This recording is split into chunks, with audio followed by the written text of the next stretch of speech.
If you don't know who you are, if you don't know your own past, how do you know where you are now or where you are going? Historic accounts and breathtaking testimony of a fundamental time that changed America and the world forever.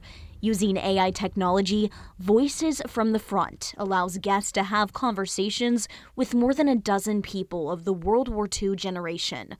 Everyone from home front workers to veterans and eyewitnesses, each with a shared experience living through the war, but with their own perspective. You've got guys that flew 25 missions over Germany. You have the woman who was the model for Tinkerbell at Disney.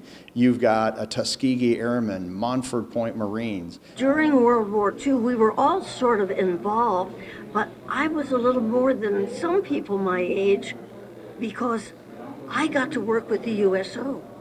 I went out to camps and performed and danced and entertained. I look pretty good and I sound very smart. Margaret Carey, now 94, danced at USO shows when she was 15.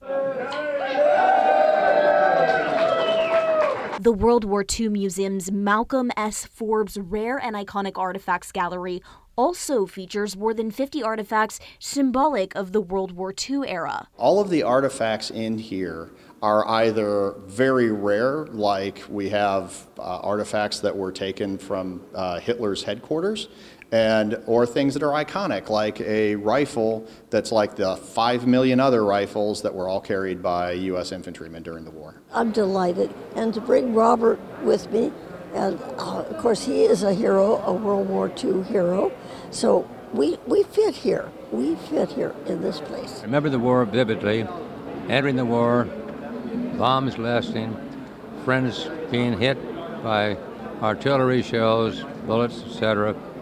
You grow up very fast. 98-year-old Bob Bokey survived the war and was looking for work when he met Margaret. Many years ago, we met. The two dated for several months until Bob's job transferred him. Margaret stayed behind to play Walt Disney's Tinkerbell. She served as the original reference and live-action model. Both married twice and lost both of their spouses.